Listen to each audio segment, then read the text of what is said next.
Saudara tak ingin ketinggalan, warga desa Garecing, Kabupaten Sinjai memperingati hari ulang tahun kemerdekaan Republik Indonesia dengan menggelar upacara di tengah lahan sawah.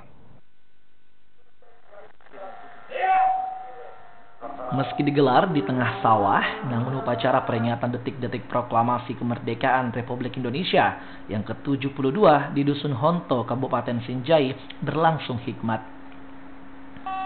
Puluhan warga yang terdiri dari masyarakat tani, tokoh pemuda, dan para sesepuh kampung antusias mengikuti upacara.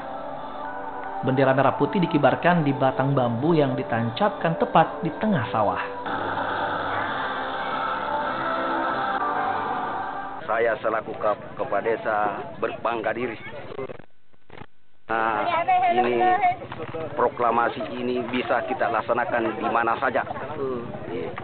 Jadi saya selaku kepala desa merasa lahir kembali jiwa-jiwa kebangsaan kita. Bagi warga desa Garecing, upacara peringatan detik-detik proklamasi dapat dilakukan di mana saja. Yang terpenting adalah bagaimana memaknai kemerdekaan tersebut. Muhammad Salih, Kompas TV, Sinjai.